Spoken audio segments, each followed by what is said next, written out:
What's going on, everybody? Welcome into Blazers Uprise Live here on an NBA Finals Thursday. Today, we witnessed something both amazing and something that we've seen many, many times before, which is insane. Tyrese Haliburton hits another game winner to down the Oklahoma City Thunder in Game 1. We're going to have your full game breakdown. We're going to break down what happened in this game, especially what happened down the stretch, as the Pacers keep making magic happen. We're also going to talk a little bit about the Blazers' upcoming offseason. We're going to touch on some topics there. I know previous streams haven't really been really all that Blazer related, but we got the draft coming up and rumors will start churning. Unfortunately, we haven't gotten a lot of juice there, so we're still kind of waiting on that rumor mill to start spinning things our way regarding your Portland Trail Blazers. Eric, what's going on, man? How's your Thursday treating you? Oh, it's going pretty good. How about yours? It's good. I'm still feeling the residual effects of my, I don't know what you want to call it, illness from over a week ago. My chest has been hurting from coughing all day, and I'm not sick anymore. It's just the lingering cough, so that kind of sucks. Gonna try not to cough on stream at all. We'll see if I succeed. But it's been a good day, man. It's been a good day. This game was a lot of fun, and I'm super excited to break it down. Chat, how's your week's going? Let me know in the live chat. Shout out to those of you who tuned into Hoops Crush last night. If you did not watch that, you can always go watch it back. And how was your show last night, Eric? Oh, it was pretty good.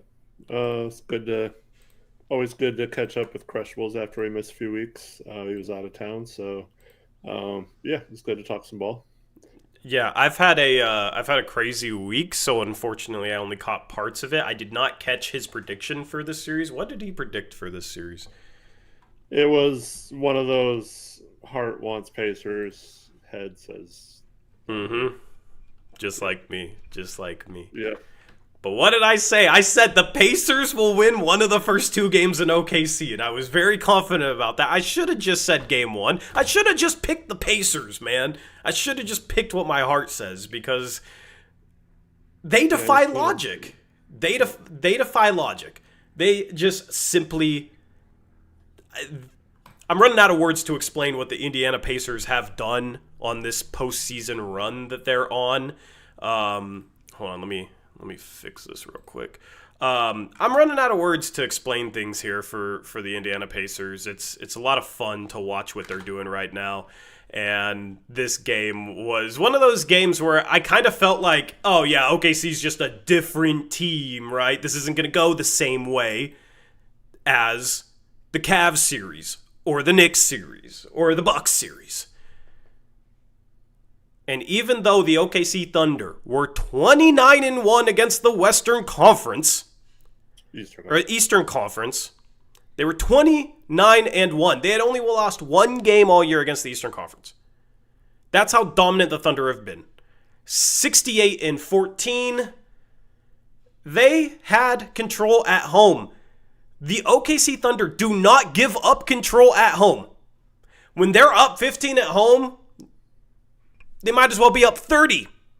But at this point, it wouldn't shock me if the Pacers came back from a 30-point deficit.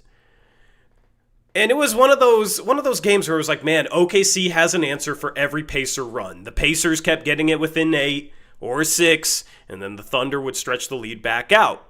And it was one of those things where, like, man, it's just too much to overcome against this Thunder team. And then just in the final 2.5 minutes, they just find ways to chip away at leads. They also just start playing lockdown defense. And the Pacers are not known for lockdown defense, but they play lockdown defense when it matters. It's insane how many good teams have gone ice cold in the final 2 to 3 minutes of games against this Pacers team. And then, of course, you got Tyrese Haliburton, who might be having the single clutchest season ever. With the game winners that he's hit all postseason, every series he has a game winner. This game was a masterpiece, and I am super excited that the Pacers won because I think this is going to be a long series. I would love a long series. I would love this series to go 6 or 7 games, and I was worried if the Pacers couldn't get one of the first two in OKC, it was just going to be one of those 3-1 series going back to OKC where they blow the team out in Game 5. This is a huge win for the Pacers.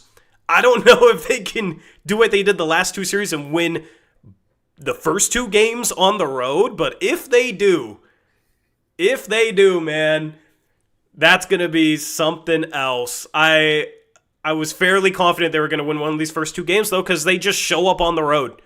They just show up on the road and they find ways to win games. It's what I said earlier in the playoffs. A lot of people were docking them for just playing and beating injured teams. I said they just find ways to win games. I don't know how.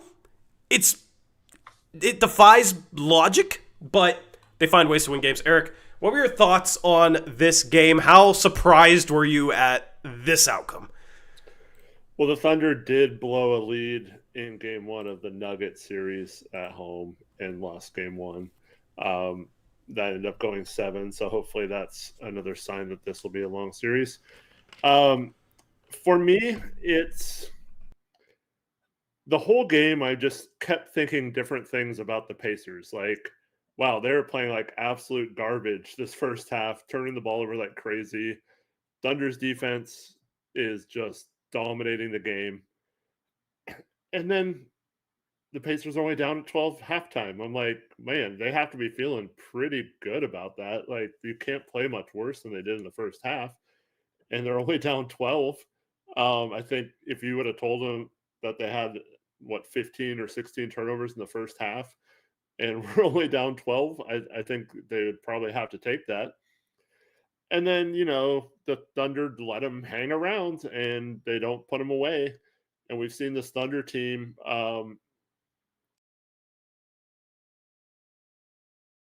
oh no, we lost them. Anything can happen. Hold on. Re-say the last 7 seconds. You got collab cammed. Oh, great. We love getting collab cammed. It seems like the Thunder either win big going away and it's like an easy victory and they just kind of cruise, or they let a team hang around, and the Pacers are not a team you want to let hang around.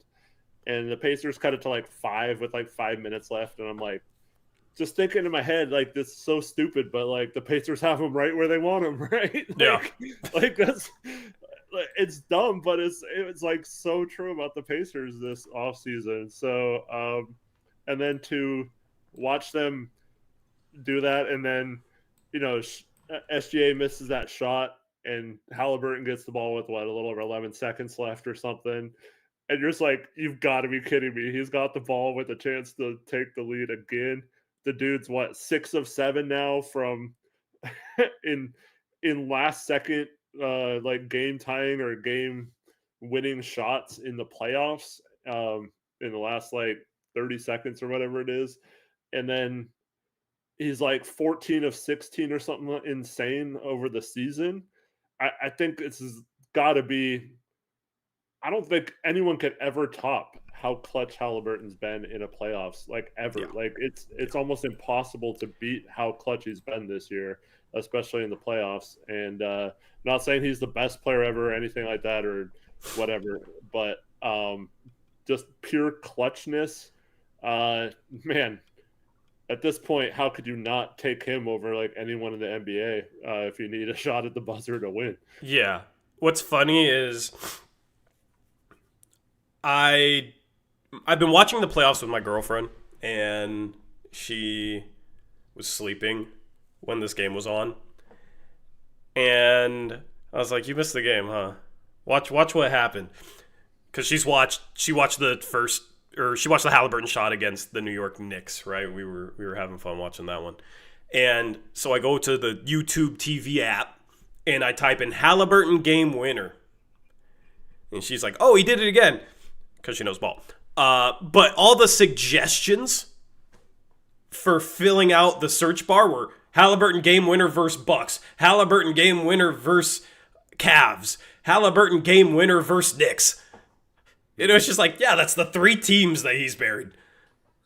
It's crazy how he's just done this in literally every series, how no lead is safe, even with a team that won 68 games and only lost a single game to an Eastern Conference opponent all year. It doesn't matter. I called the Pacers versus Thunder series the unstoppable force versus the immovable object. Well, the unstoppable force won today because the Pacers are an absolute force. They lost the turnover battle 25-7.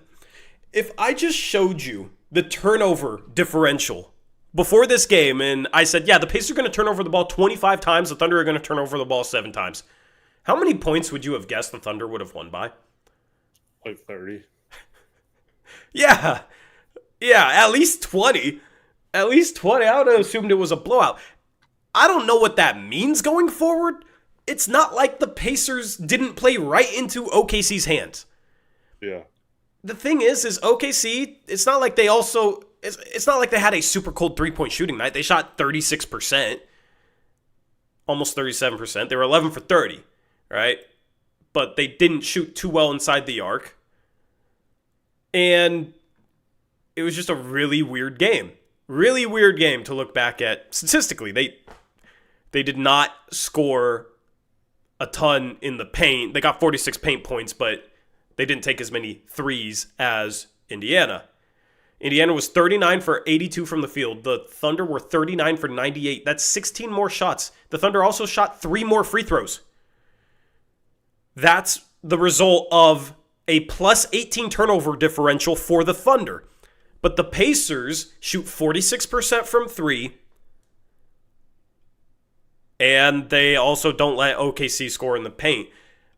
This is why I thought the Pacers had a better chance at beating OKC. Because I felt like they could kind of play OKC style of basketball and have a chance at beating them at it. I didn't think that meant that they were going to turn over the ball 25 times in game 1 and win the game, where they were just going to play directly into OKC's hands, where if OKC's can force 25 turnovers in a game, they're usually winning by 20 points because they just have a barrage where they force a bunch of turnovers and they have a quick 10-0 run and they just bury you after that, right? And the Pacers survived that somehow. And I don't, I have to go back and look at game 1 of Denver. I watched like the second half of that game. I don't know, like what team has survived turning over the ball this much? I'm going to go look at the turnover differential in that game 1. But what team has survived the barrage and turned over the ball this much against OKC and still been able to win? It's kind of unfathomable. I can't even say that word. Unfathomable. Mm-hmm. So this is the first game in NBA history, in the playoffs at least, that a team won despite committing 16 or more turnovers than the opponent. Yeah. First game ever. Yeah. Now I still don't know how they won, Tori. What if they take care of the ball next game? I know. I mean, the Thunder played incredible defense in the first half, like I said. I think if you say you held the Pacers to 111, you'd probably take that. If you're the Thunder, you probably think you win this game. Mm-hmm. But, I mean, I know SGA had 38, and, Dort hit, 5 threes? Oh, yeah, it says right there on the screen. But, the Thunder could also be saying, we got basically nothing from anyone else. Yeah. Chet was not good in this game. Jalen Williams, 6 of 19. They didn't get a ton of other contributions, so they could also be saying, we didn't shoot well either, maybe. Yeah, I also do think that's a testament to the Pacers, though, as they've improved so much defensively that they're able to take guys like that out of the game, right? And I think the recipe for defending the Thunder, you're not going to hold them to 90 points. But if you can make SGA have a somewhat inefficient night, which, he had 38 points, but he was 14 for 30. He shot 8 free throws. There's been games where he shot 14, 15 free throws in the playoffs. So it's not like you let him live at the line. You held him to 14 for 30, which is solid. But that's the thing is he's going to have games where he gets 38, 40 points.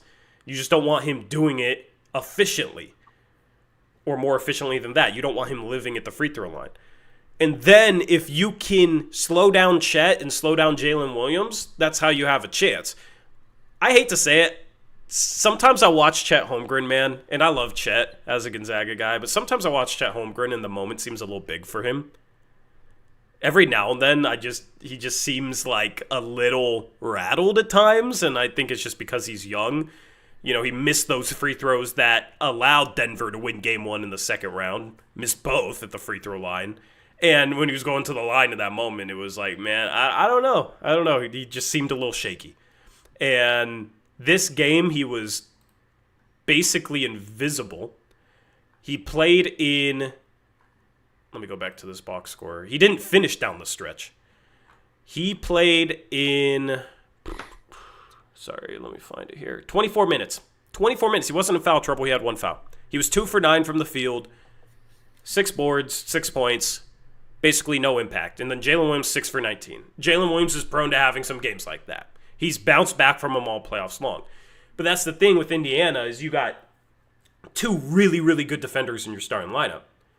You got Nesmith and you got Nembhard. And you can put one of them on Jalen Williams. You can put one of them on SGA.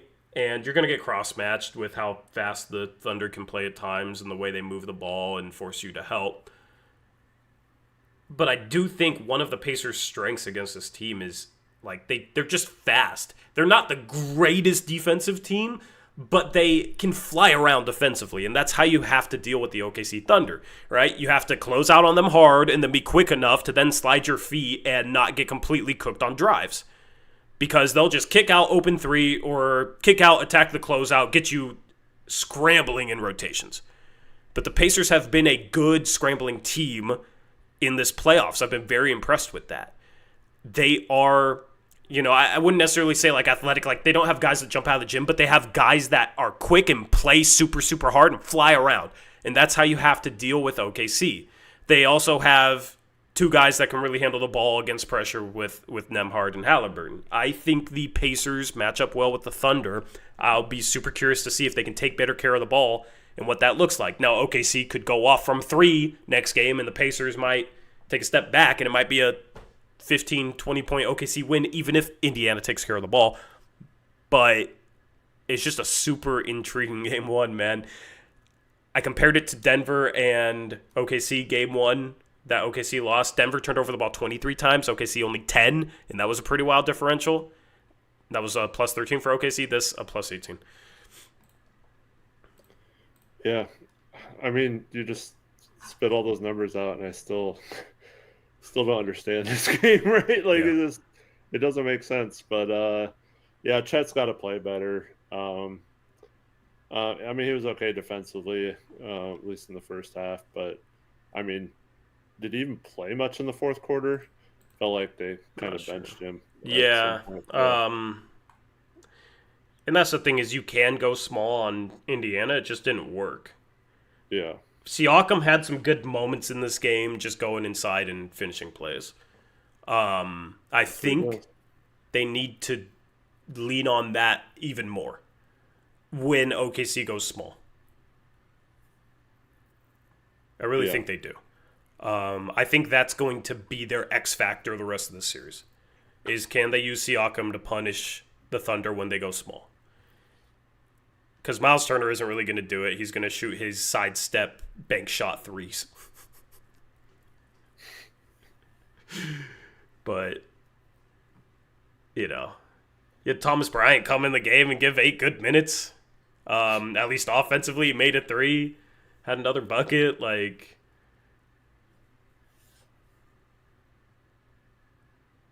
what do you think happens in game 2?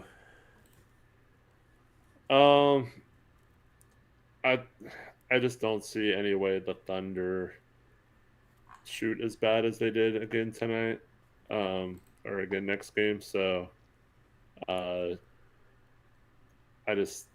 think they take game 2. I mean, am I going to be surprised if the Pacers find a way to win? Like you said, they just find a way. But I would be kind of surprised if this Thunder team goes down 2-0. So I expect them to have a really good game.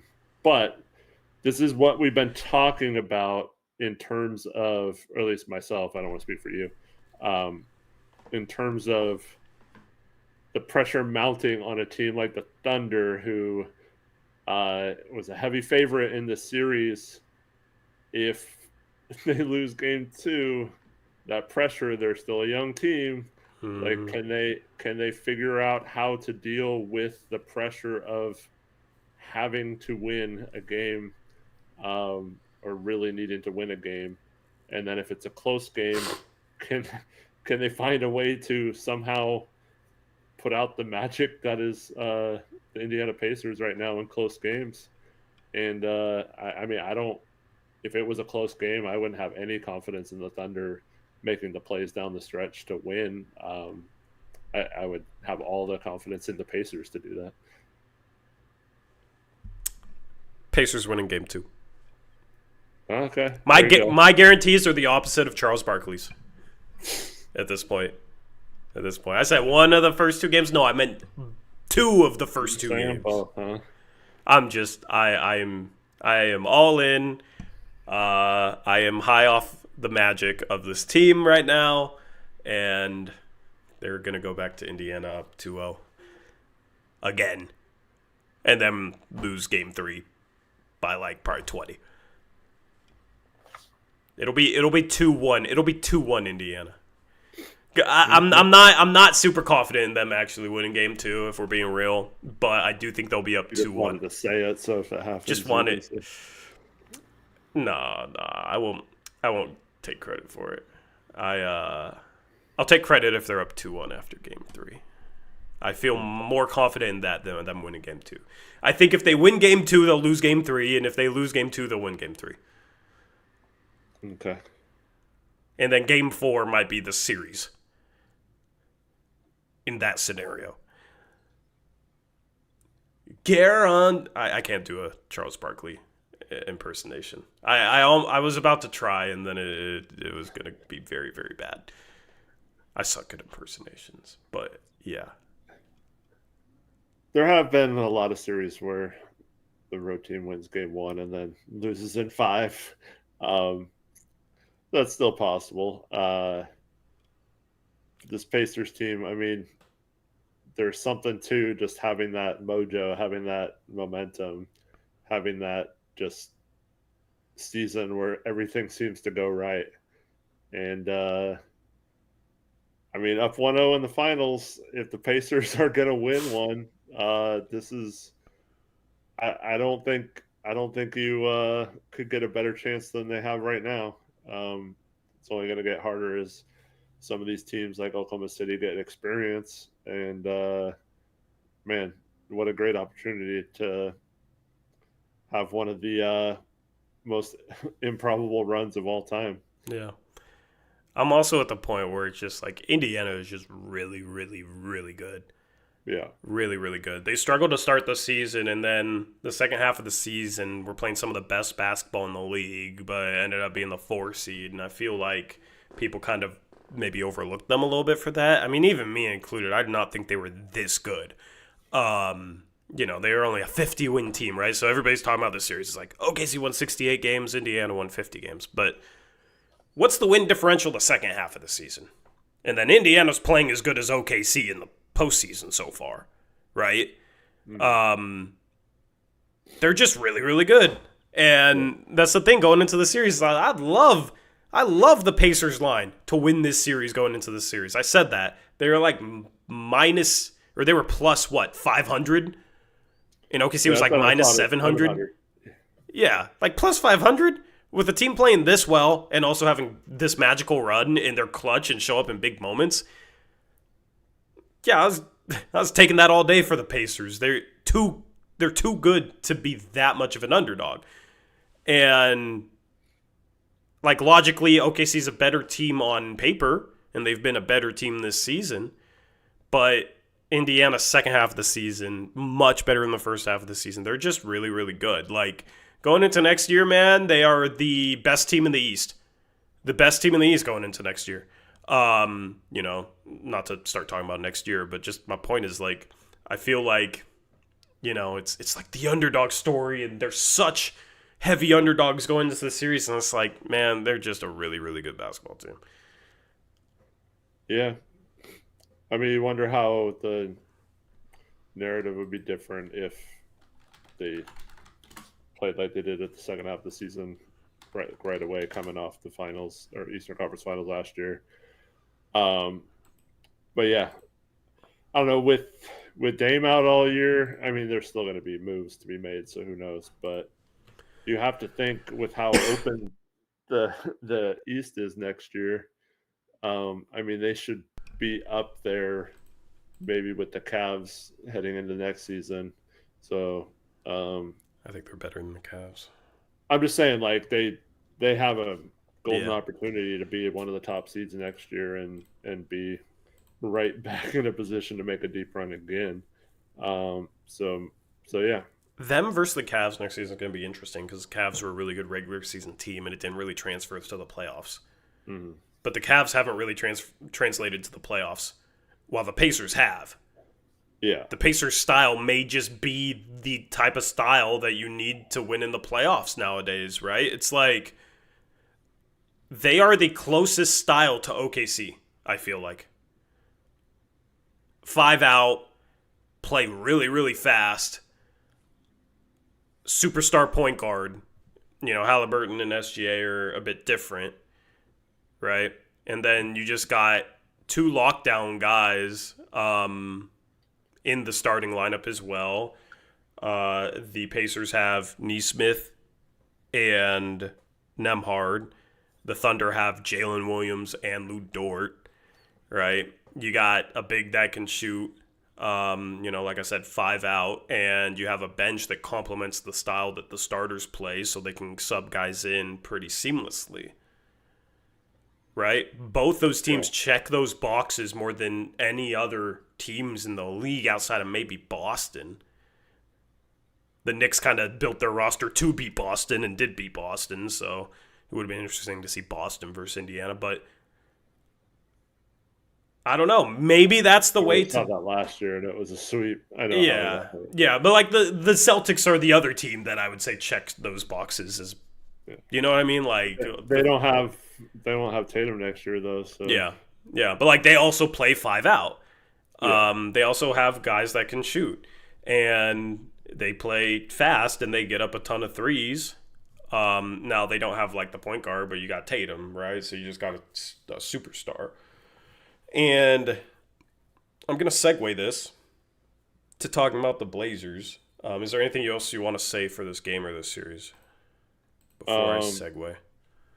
There was something I was going to say, and that you saying that made me forget. Well, if you remember. Yeah. But, like, is that style something the Blazers need to push towards? Because it feels like the way they're building their roster is not quite to that style of basketball. I mean, obviously there's more ways to win than just one, but I mean, this was always my concern with drafting a player like Klingman last year. I'm not saying he didn't have a good season. Yeah. He was incredible defensively and all that stuff. But like in the playoffs, is he going to get played off the court sometimes? Because like you said, if they just leave him on the perimeter and force him to shoot, and then they get him to switch a lot and he's dropping, and is that going to cause issues against 5 out teams? The Blazers did a pretty good job, especially when they started to kick it up defensively, of minimalizing those situations. Like I don't remember a ton of times he just got isolated in a pick and roll and just got cooked or something like that.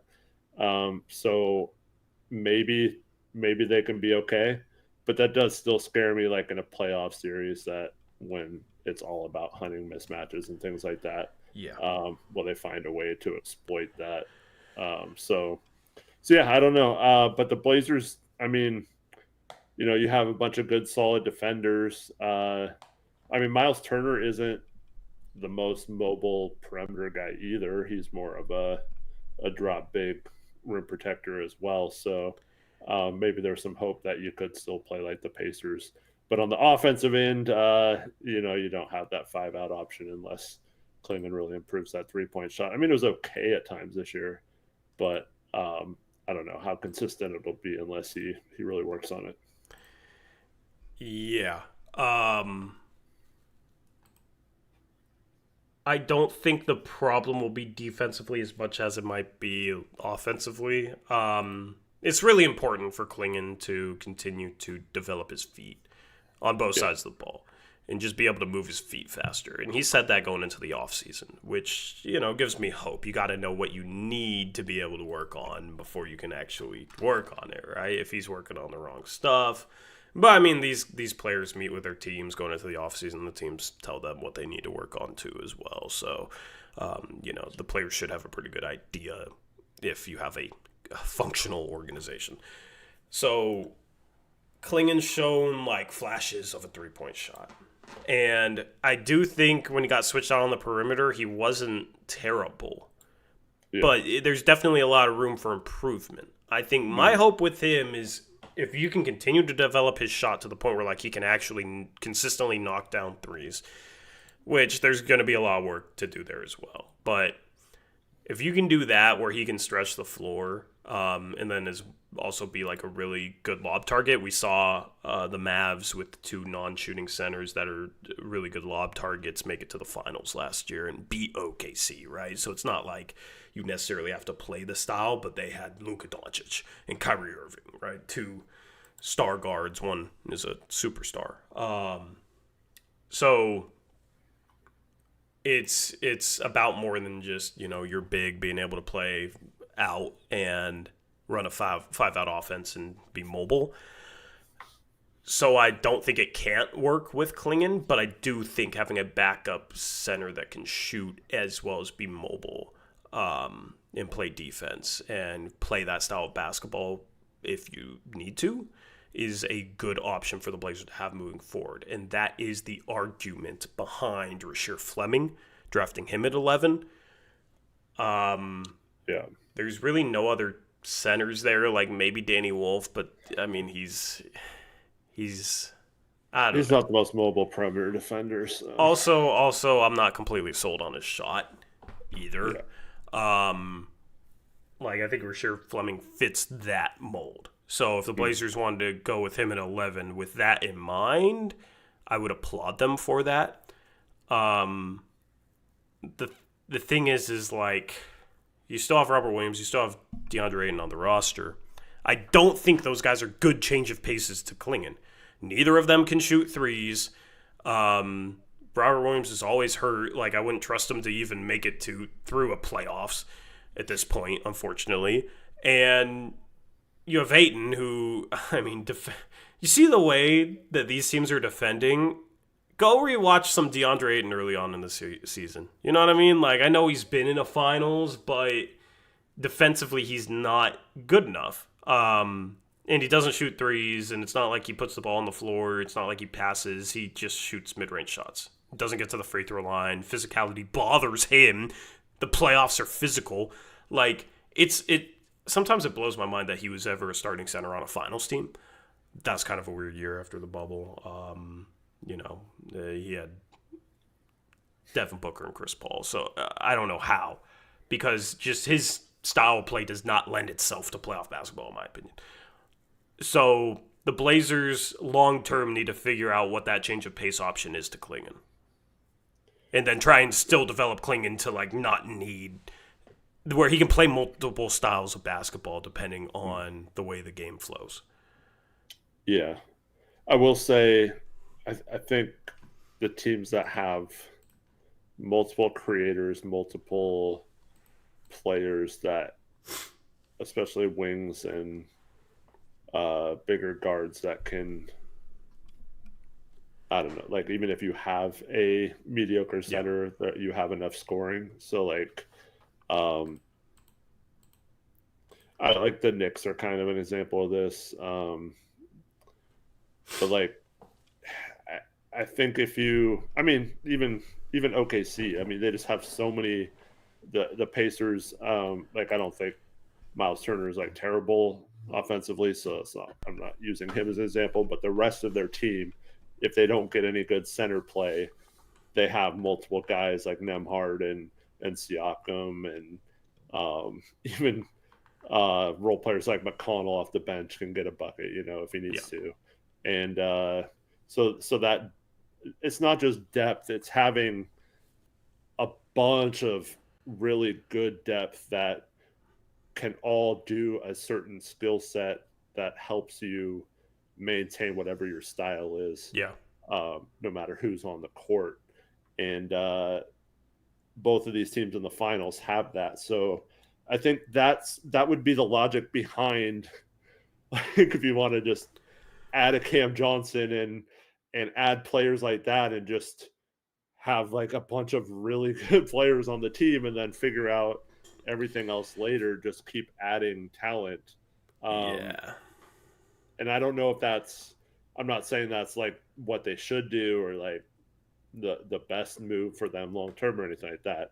But I think that if you see moves like that, it's just trying to get like an 8 or 9 man rotation with just a bunch of good players that anytime any of them are on the court, like, you feel like you have a pretty good chance of increasing a lead or winning a game. Yeah. I mean, the problem I have with that right now is just like the top of the rotation.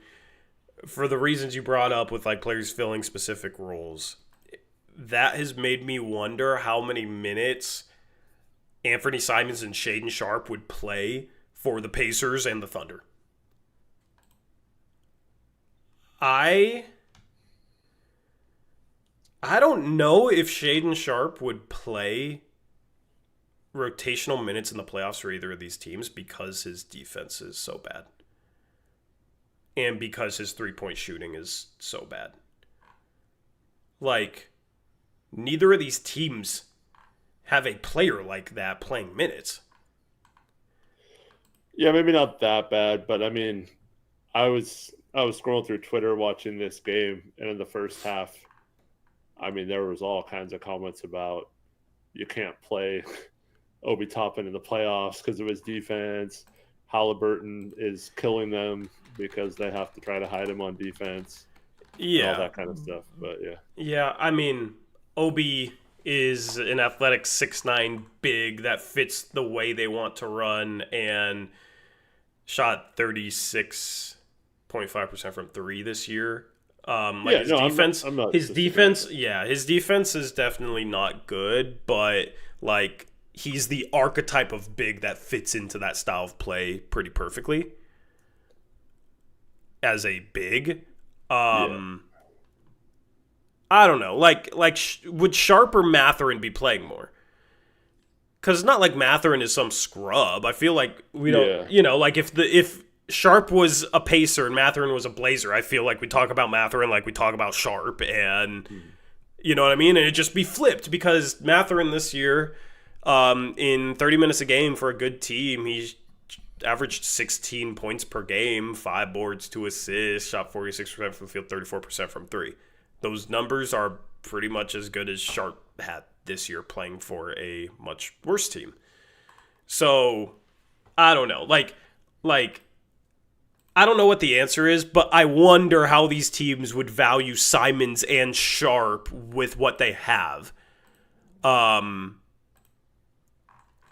guess Simons would play a shooter role, but it's like, do these teams have any guards that are as close to as bad defensively as Simons other than maybe Haliburton, who's like a borderline top 10 player in the league? Yeah, I don't know.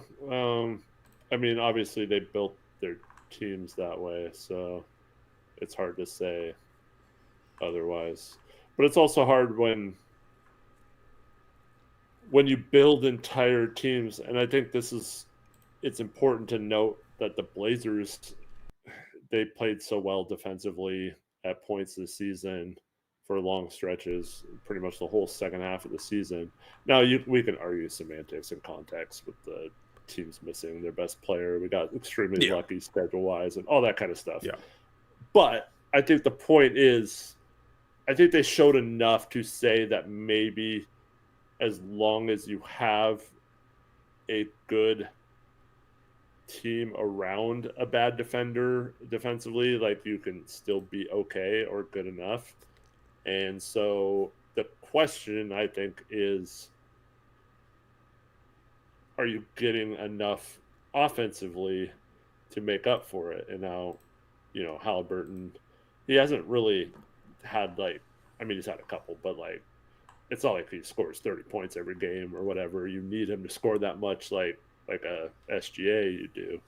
But I think within the team concepts of a defense, I think both of these teams are good enough defensively, like every other position, to overcome some of that. The question is, why aren't we better offensively by playing some of these guys that aren't good defenders? Yeah. Yeah, because that's the thing with them too is there's a lot of shooting in the league. Find some shooting that plays defense. Aaron Nesmith, right?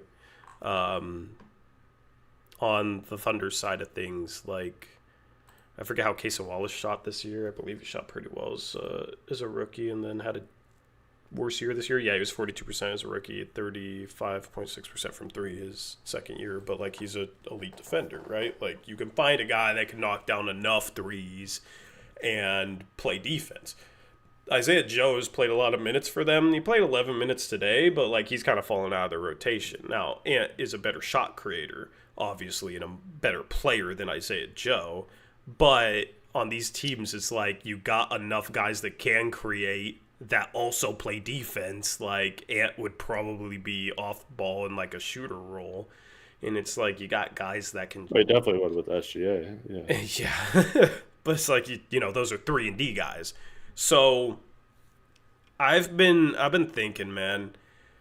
I think the Blazers, if they stand pat, their projected starting lineup on opening night is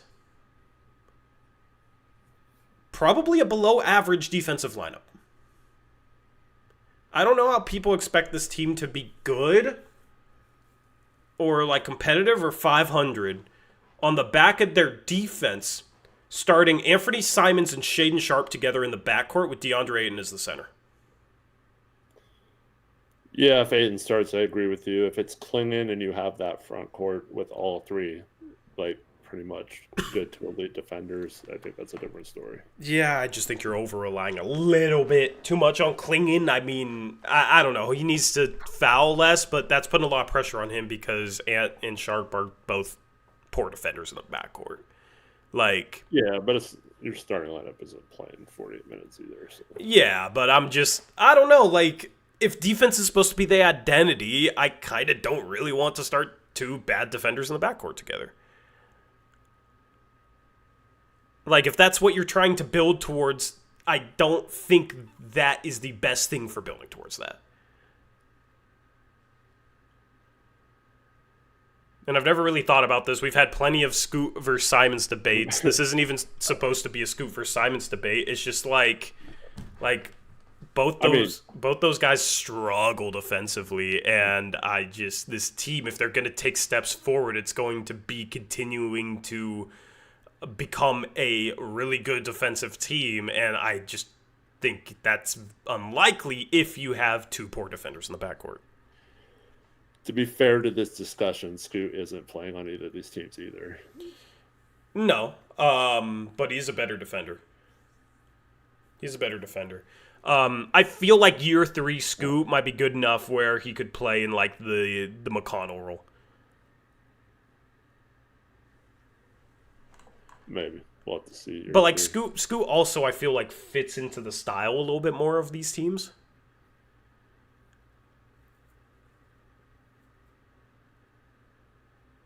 I think Sharpe is a lane filler in transition, offensively could fit in pretty decently. It's just the shooting that's the problem. I think, Ant tried to play fast at the start of last year, really struggled. He's more of a half-court player. He kind of learned that from Dame.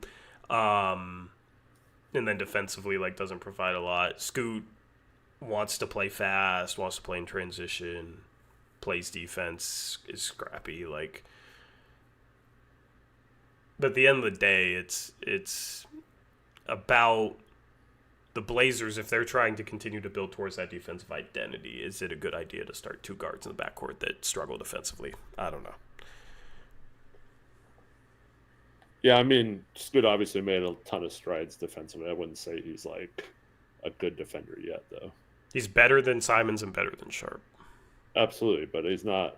I think he's solid for being a small guard in year two. Like, I think he was solid defensively last year. I think he had some good moments. But if you're putting him on one of these two teams, it's yeah. But I'm just saying I'm just saying, like, taking it back to the context of the Blazers, building towards that defensive identity. He definitely showed some defensive upside, like Eric Wilson said that he didn't. Yeah, I just think for this team to be good, it needs to have an identity, right? And we talked about last year about how they kind of started to find that identity, and people think trading the vets mean you're like accepting being bad or you're trying to take a step back. But I also think to take a step forward, the Blazers have to continue progressing towards that identity, and I've said this before. I think the young core is better for that than the vets. I think starting Klingon instead of Ayton is better for being a good defensive team. I think starting Scoot instead of Simons, maybe trading away Simons, will help the Blazers' defense. Now, their offense is not going to be helped unless you replace Simons' shooting and try and nullify that loss. That's why I like, if the Blazers trade Simons, I like the idea of signing Luke Kennard for Portland as a lethal shooter off the bench that can make a play. And, his defense isn't the best, but he's off the bench. He's not defending starters, and you can, cut his minutes in a way that makes sense. And he's not going to be playing as much, but he is going to provide that shooting. And then hope that, Scoot Sharp can continue to progress as shooters. Tamani, I forget what he ended at, but he was like 36, 37% last year. Denny, 36, 37% last year, right? So you just want 3-and-D guys off the bench behind that. I think that's the best makeup for a Blazer team that could take a jump next year. Yeah. Yeah, I think, best case scenario, they get shooting without sacrificing defense. Like if you're just talking about adding like a Luke Kennard or a Corey Kispert, someone like that who's not necessarily a good defender, then you have to try to figure out how to add the shooting without the defense falling off. But if they can find a way to get someone who's at least an above average defender while also being able to hit threes. I mean, this isn't a perfect example and you're not going to get him, but find the next Aaron Nesmith type who is kind of like a dog defensively and can hit threes for you. So if they can somehow find that, like you said, whether that's Fleming in the draft or I mean, even Cam Johnson we talked about, but like he's an above average defender, not like an elite defender or anything, but he's certainly not like bad on that end and can shoot the lights out. So I think that's kind of what I think. Yeah, Tyler Jace is coward, and that would be the hope too, that he can guard multiple positions, has a bunch of positional flexibility, and then provide some shooting as well and a little bit of creation. He could be that next guy like that just I think he'd be our Nesmith, man. I want that. Yeah. Some people think Howard at 11 is a reach. I heard on a podcast, I don't know if it was Raphael Barlow's or No Ceilings, but basically one of them, they talked to teams, right? And they had a couple front offices. I'm basically paraphrasing the quote, but essentially like front offices are like, keep this a secret, but we really, really like Cedric Howard. And it's like more than one front office. And when you look at him not going to Duke and him entering the draft and the way his name is rising, it is not a reach to draft him at 11.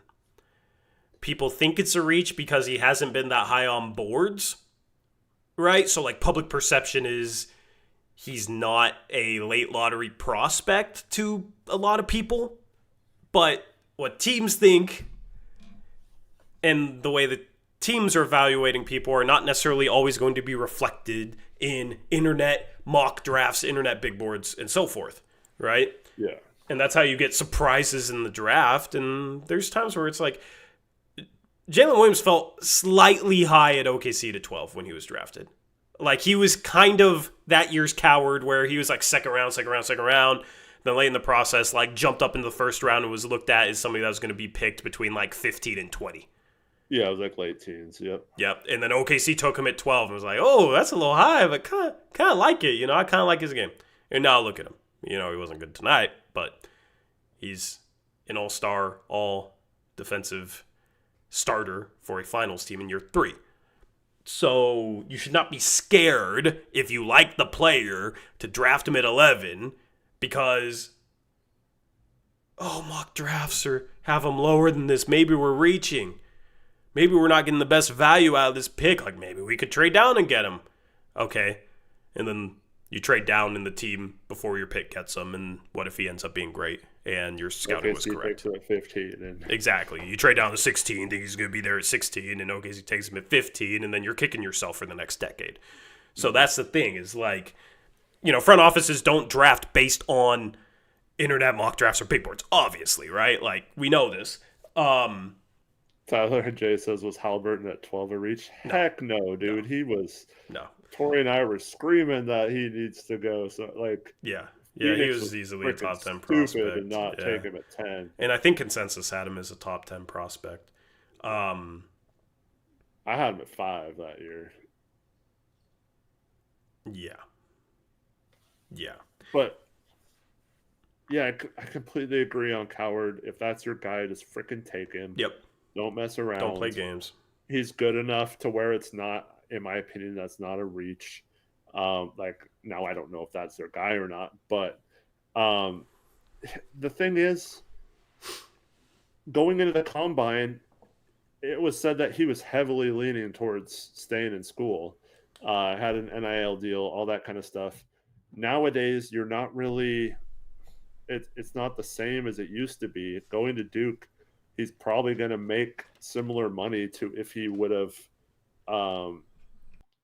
like gone in the late 20s or whatever. So why wouldn't he have then gone back to school, maybe shown that he's just as good as that 14 game sample size at Washington State last year and move up into the draft, get a better contract on your rookie deal. And then, so to me, like, I don't necessarily think he had a promise, but to me, I think enough teams had to have said he's a mid-first pick or higher. Like, someone had to have been telling him that. Now, it doesn't mean he can't still fall, maybe. Like, we do see players fall for whatever reason. I mean, just look at, like, Dalton Connect last year. Some people thought he should have gone a lot higher, fell to, 17th or something. So I pretty much guarantee for him to go to the combine leaning one way and to come out like almost guaranteeing a mid-first round pick in that range. Like, that had to have been the case. Like, he has to be thinking that he's, somewhere in that teen area that you talked about with J-Dub at worst. And if that's the case, like you said, OKC took him at 12. So why wouldn't we just take him at 11 if that's our guy? Yeah, I'm very confident he's going late lottery. I'm very confident he's going like 8 to 14. I think he could go as high as 8. And then everybody, oh, wow, that's so high. But I could see a team like, who's it again? The Nets? Maybe it doesn't make as much sense for the Nets, but like the Raptors are trying to be good next year. And then the Rockets at 10, if they keep their pick, I think he makes some sense for sure. I do think there's a very, very good chance he's there at 11, though. And I think there's just other prospects, too, that would make some sense. It's going to be really interesting to see which ones are the best long-term. Carter Bryant, I saw a comment in chat. He worked out in Portland today. I didn't see that. Somebody in chat said he had an amazing workout for Portland today. I Don't know if that's true or not, but he obviously has a lot of buzz. Mm-hmm. I think Coward has a little bit higher ceiling as a creator than Bryant, but I mean, to be fair, Carter Carter Bryant. Bryant has a few more years to show some creation. I don't know. Yeah, it's just it's. Will he catch up to where Coward is in 2-3 years? Right now, I don't know. I think Coward has good traits. I also think like having experience being a number one guy, even at lower levels, is a good thing coming to the league because it's not like Carter Bryant is going to get like reps handling the ball and in a pick and roll in the first 2-3 years in the league. You know what I mean? Like it's very unlikely he's going to be deployed that way. He's not going to get enough reps, in my opinion, to like truly develop that given where he's at now. So, but he does fit into like, all right, you want an athletic forward that is switchable, could be like he could be an all defensive member. Like his defense reminds me of Tamani, right? And he's athletic and shot 37% from three and has passing flashes. Like he reminds me a lot of Tamani. A lot. And he said he patterns his game after Tamani. So it's like if you want another player like that and you're just buying into the defense and being athletic and still having shooting off the bench, I am completely okay with that as well.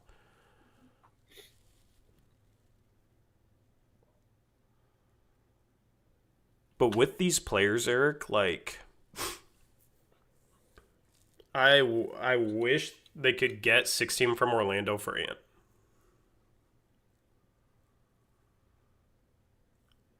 Like I would trade Ant for you guys know I am on the trade Ant bandwagon, but it's just like the Blazers don't want to trade him for a pick. They want players. Well, you can get players with your pick. I've never really fully understood that. And if you could get 16 from Orlando with expiring contracts, Gary Harris, Cole Anthony, maybe you flip Cole Anthony to a third team for, maybe you flip him to the Lakers for like Maxi Kleba or Gabe Vincent or something. Just guys that are, not going to play, but vets. Third string, and they expire, and you keep your flexibility going into the 2026 offseason, and you're able to add somebody at 16, like maybe they take Carter Bryant at 11 and Coward falls to 16. Maybe Fleming falls to 16, right? Like imagine getting Coward and Fleming. That would be a home run of a draft. And that would set the Blazers up really well for the future, in my opinion. You start Scoot next year, you just go all in on that identity. And you add two more good young pieces that fit into that. All of a sudden, like with your young core, you'd have a 7-man young core with whoever you draft 11, whoever you draft at 16, with Scoot, Sharp, Denny, Tamani, Klingon. The two guys you likely draft 11 or 16 are like 3-and-D guys with maybe a little extra.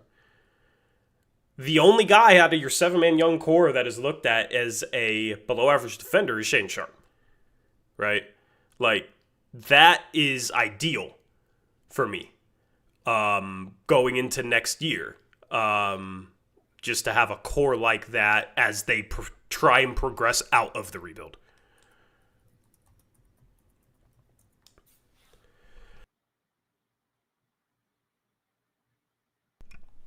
Yeah, I can't find a single thing, so apparently it was a secret workout if it was. Do you see the username? Yeah. Yeah. Yeah. We'll see. We know the Blazers like their secret workouts for whatever reason. So who knows? Yeah. We get. Yeah, who knows? But apparently it's not a secret. But what are your thoughts on what I said? Like, I mean, obviously, if they're committing to a young core, add as many young pieces as possible. I like both of those guys. I just don't think that's their mindset at all. So I'm not going to Well, get yeah, too I'm saying what they excited about should do. I'm saying what they should do because they want players. They don't want picks. If they're going to trade Ant, they want a player that's somehow magically better than him. They'd rather trade away the little bit of future pick capital they have right now. Right? It's backwards. It's backwards. Like, if you could have, Scoot, Sharp, Denny, Tamani, Klingon, and then, like, have Fleming as your backup 5 long term, that's the perfect change of pace, and then Coward off the bench as well as a shooter, defensive guy with some playmaking and some upside. Like, you have 7 roles filled next year. Like, I think both Fleming and Coward would be ready to play and contribute next year. And I think that team, depending on who your 8th, 9th man are, that team could be a top 10 defense. Like, pretty easily. And then it's just like, okay, you're kind of in this position you are long term where, like, you need Sharp to take a jump, you need Scoot to take a jump. You hope Denny can be that number 1. That's already the position that they're in long term out of this rebuild because they don't really have a star, so they are already hoping on that. It's like, if you're hoping on that going into next season, but you're giving them ample opportunity and you got a good defense, like, that's the best way you can mold that situation.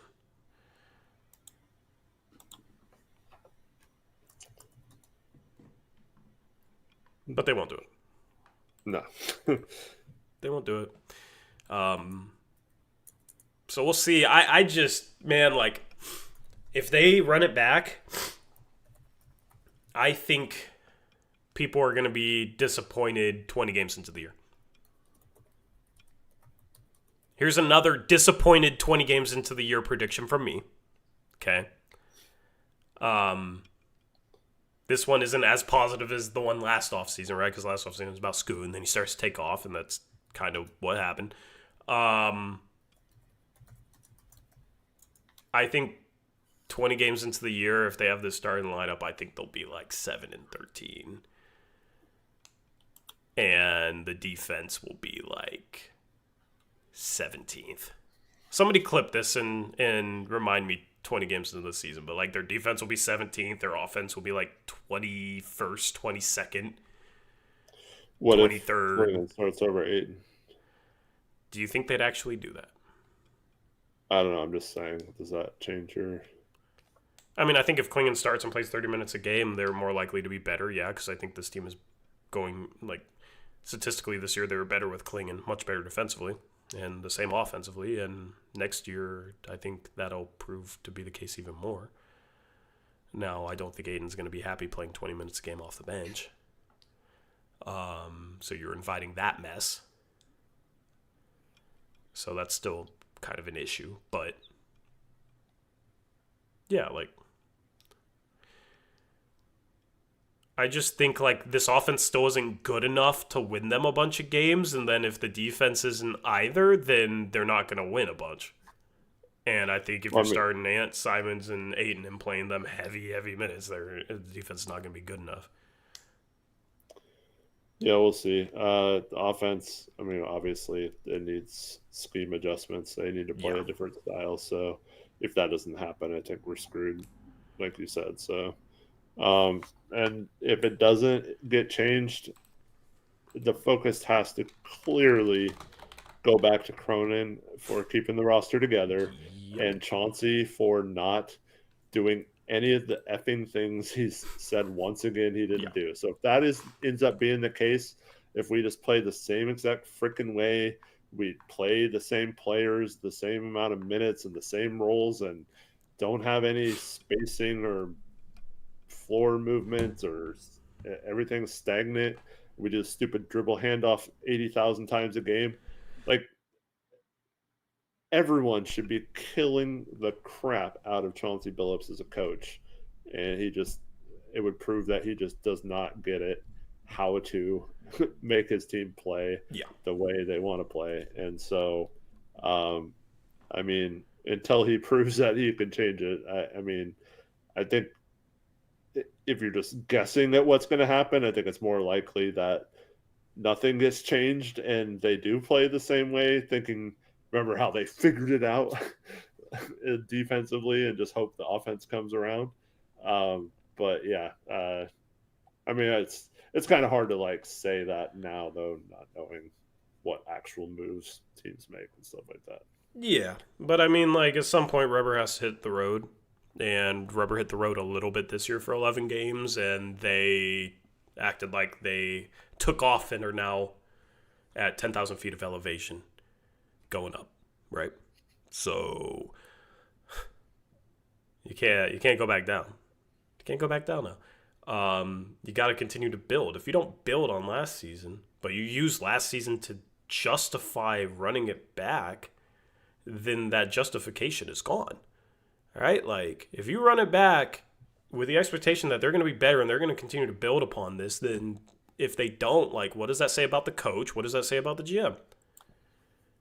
It doesn't say good things about them. Now, the good news, if this does happen, we won't have to sit here and yell, sell the team. Because they're selling the team.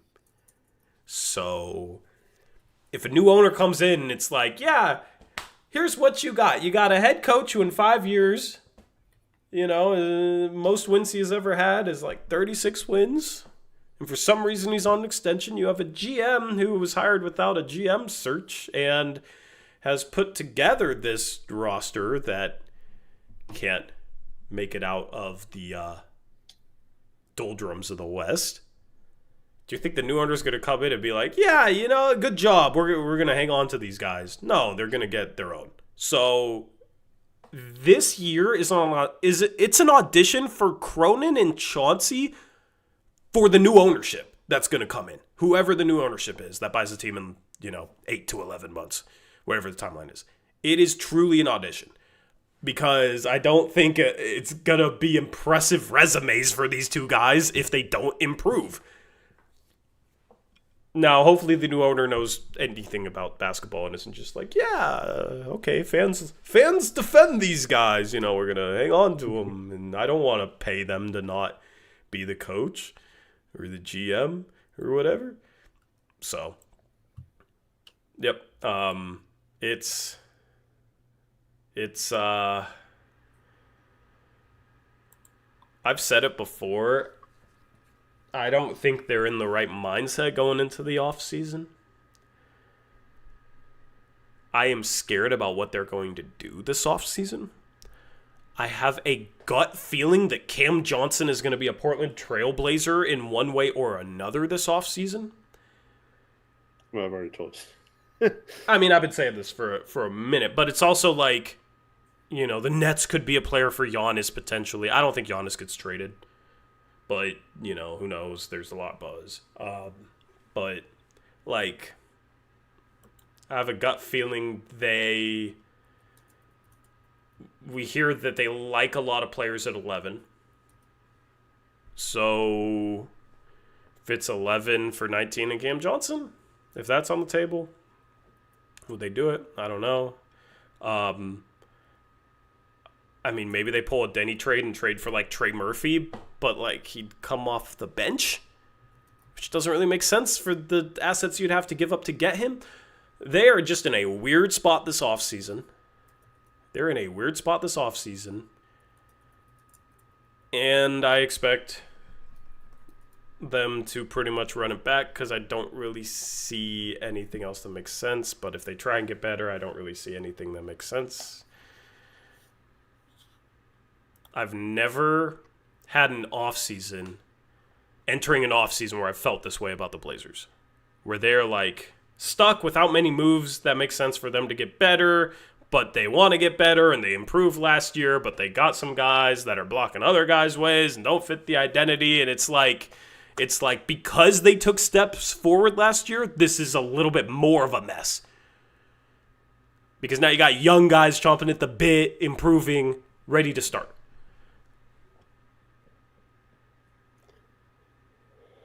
Yeah, the only good thing is if they fall flat on their face this year maybe that's how you get better. Maybe you get lucky in the lottery and you get one of those top picks in that draft that's absolutely loaded at the top, and Oh you man, I'm just not get ready really to get lucky. screwed in another lottery. Yeah, I know. Or one number off, right? Yeah, we're one number off from number one pick, and therefore we get the 10th pick or something. Yeah. I'm not praying for our downfall. I'm saying that maybe there's a silver lining if they absolutely failed it next Yeah. year, and that's Well, the and year you have a sale we want coming them to in that would champion. probably clean house. Like hope is on the horizon one way or another. Like this season, if it goes terribly, there will be changes. There will be changes from the top down. Or the season goes well. Like this is the season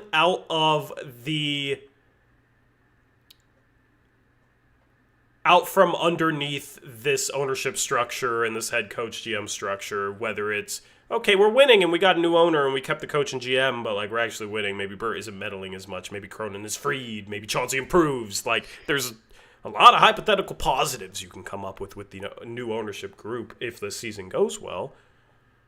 Or the season sucks and we just get completely new everything, and that will be great. So that's why I'm looking forward to this offseason, just to see how they answer these questions, how they potentially maybe mess up the offseason or run it back, and just what the narratives around that are going to be. And, people are probably going to blame the sale if they don't do anything, and that way Cronin has an out. It's going to be a very interesting next year for this Blazers team, man, and I'm looking forward to it.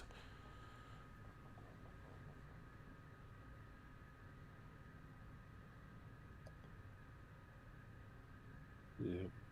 Anyway, and anything else for the stream, Eric? Um, I had a donation I need to read off. Shout out to Anthony, $5 donation, says, I think Eric Brandt is a true GOAT. That boy knows hoop. Tori is cool too, I suppose. Eric, you got yourself a fan. Congratulations. Thank you, Anthony, for the $5 donation. Back later. Yeah. There's going to be somebody after the stream in the comments section like, cringe that you're paying somebody to donate compliments to you. Because last time I made that joke, I actually had somebody in the comment section taking it super seriously. So, yeah. Come on, people. We love our comment section. Yeah.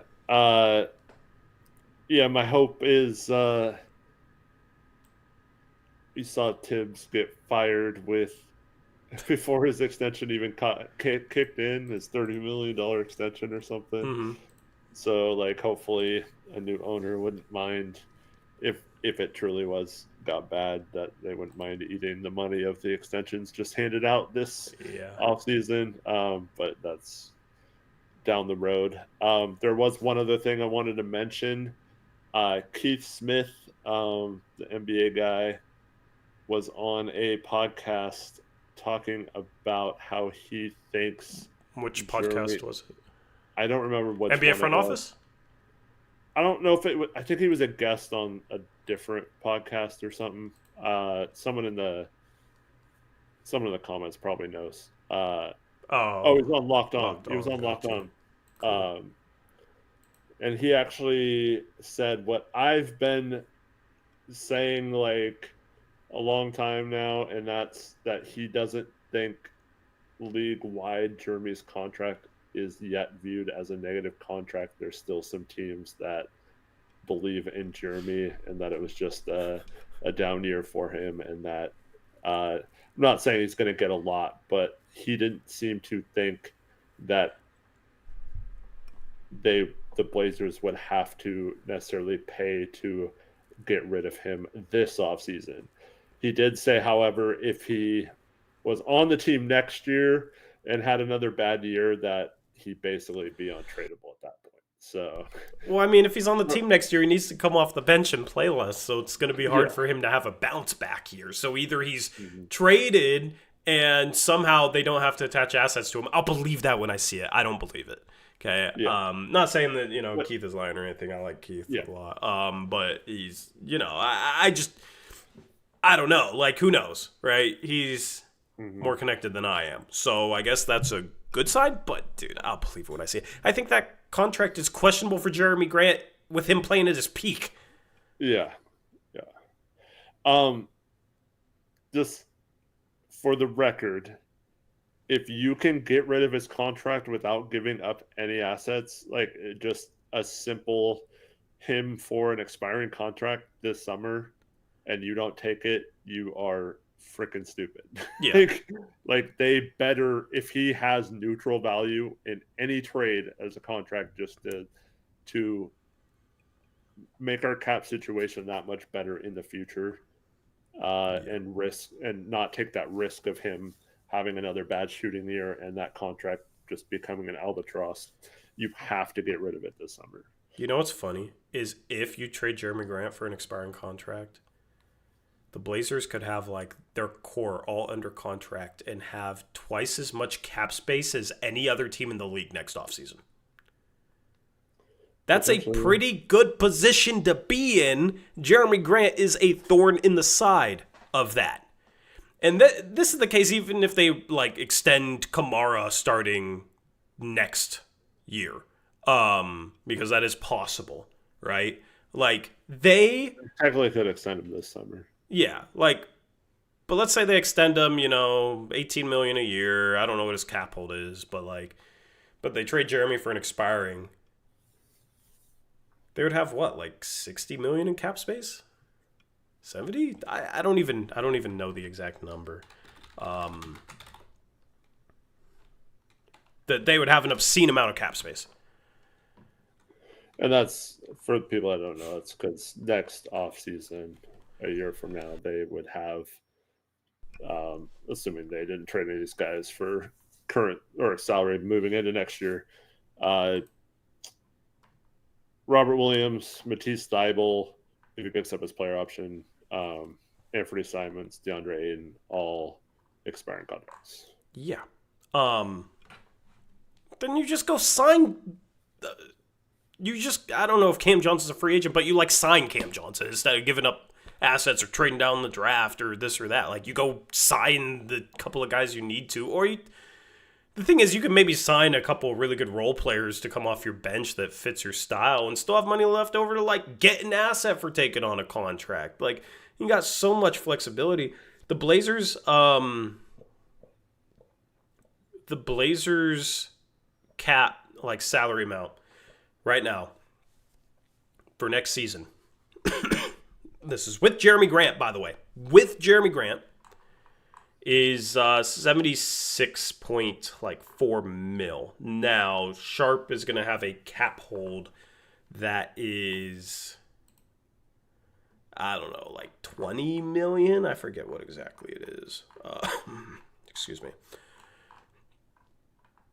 Let's say like he has a cap hold roughly 20 million. They re-sign Kamara for like 18 million. All right, so that's 36 million.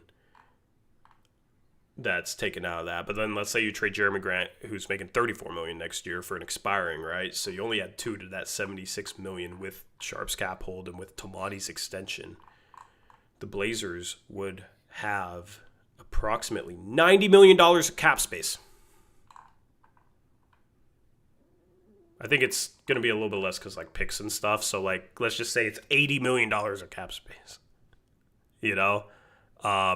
With their core, like, locked in. And it's accounting for Sharp, accounting for Tomati, accounting for Scoot, accounting for Denny, accounting for whoever they draft this year, accounting for Klingon. I don't know. That's the position the Blazers absolutely need to be in next offseason. And then you just see what the hell happens. You have flexibility to literally do anything.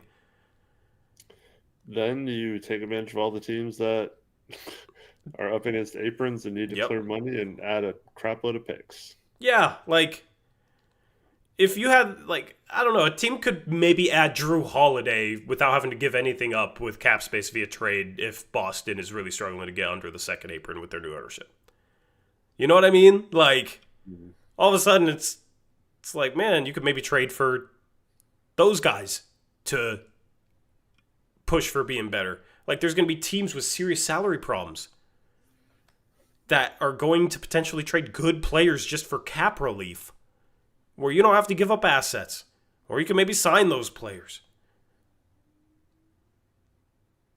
The Blazers need to embrace the young core this year, give them a year of development, like further buy into the identity, and go into next offseason with that much cap space. Like, that is ultimately the goal of the next year. And then with a new ownership group, things would be looking pretty sunny going into next offseason. It would be very strange talking about what the Blazers could do with their cap space and new ownership group and this and that. I'm dreaming right now. But it's a very realistic thing.